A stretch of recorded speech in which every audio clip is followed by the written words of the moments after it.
Caroline de Camaret, rebonjour. Bonjour.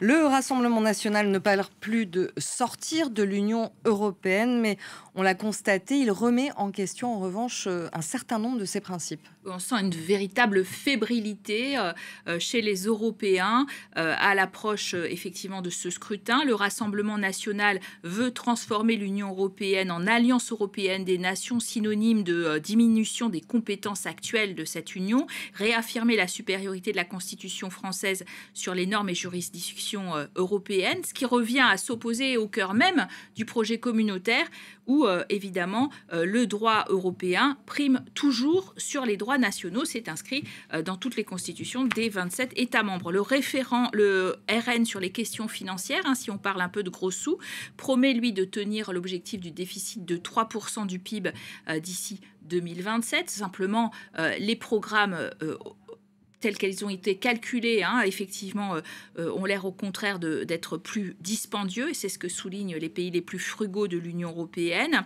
Et dans la campagne, Jordan Bardella a aussi promis de diminuer immédiatement des contributions au programme européen pluriannuel, ce qui est évidemment contraire aux règles, c'est-à-dire qu'en fait, si on arrête sa contribution nette sans accord avec la Commission européenne, eh bien, cette Commission européenne, qui est gardienne des traités européens, vous traîne en procédure d'infraction qui peuvent vous coûter des amendes.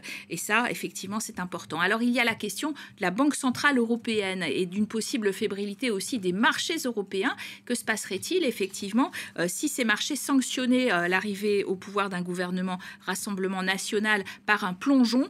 Alors, effectivement, la Banque centrale européenne ne donne pas trop d'indications et reste dans l'ambiguïté parce qu'elle pourrait être assez ferme et laisser dans un premier temps les marchés libres de punir ce gouvernement s'il annonçait des dépenses jugées inconsidérées.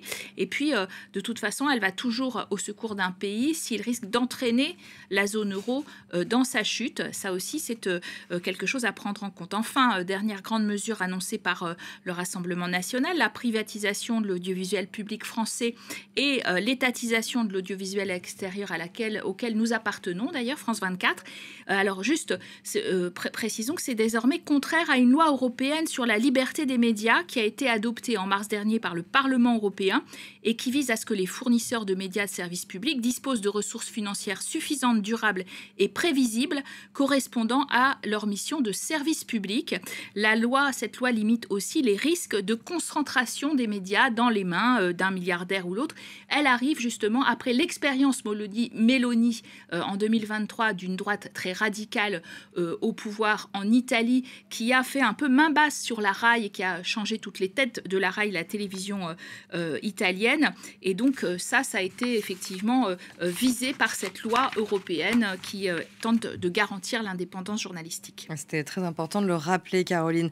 Quels sont les programmes, les autres programmes, notamment du nouveau Front populaire et du camp présidentiel également? Alors concernant l'Union européenne, il y a un contrat de législature du nouveau Front populaire avec certaines propositions directement européennes. Par exemple, entamer la planification écologique et remettre en place le plan climat pour la neutralité carbone en 2050. C'est ce que demandent en particulier les Verts dans cette coalition. Et c'est évidemment un peu différent de ce que demande le Rassemblement national, alors très, très différent, qui ne croit pas effectivement à la transition écologique et un petit peu différent aussi de ce que demande la majorité présidentielle.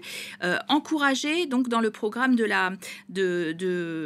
nouveau Front populaire, encourager la reconstruction industrielle pour mettre fin à la dépendance de la France et de l'Europe dans les domaines stratégiques. Ça, ils sont en accord là-dessus, évidemment, avec la majorité présidentielle. Mais en revanche, ils ne le sont pas sur les grands accords de libre-échange. LFI, donc dans ce nouveau Front populaire, veut mettre fin à tous les grands accords de libre-échange, tandis que la majorité présidentielle fait un peu le tri dans ces accords. Sur le volet asile et migration, le nouveau Front populaire propose plus de dignité dans la mise en place d'une agence de sauvetage en mer bien réelle et sur terre aussi, et réviser ce pacte asile et migration qui a été dénoncé par des ONG comme liberticide, tandis que la majorité présidentielle, elle est très attachée donc à sa loi immigration donc en France, mais aussi à ce pacte asile et migration qui répartit les migrants et puis permet de les prendre en charge au niveau européen.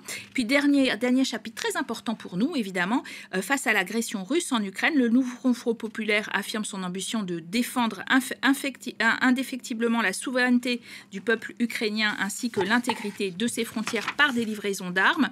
Vous savez bien que c'est aussi un discours très ferme du camp présidentiel. En revanche, effectivement, le Rassemblement national a dans ses rangs des personnalités comme un certain Mariani, par exemple, qui était dans les listes aux élections européennes, qui est très proche du Kremlin. Et puis, il y a eu la parution d'une photo de Marine Le Pen tout sourire sur la scène d'un meeting par le Kremlin, qui a été donc mise en ligne par les Russes, ce qui gêne beaucoup, effectivement, le Rassemblement national, qui cherche à se dédiaboliser et à se distinguer de Moscou. Et ça, évidemment, ça pose la question de savoir ce qui se passera pour le conflit ukrainien en cas de, effectivement, basculement d'un gouvernement dans le camp du Rassemblement national.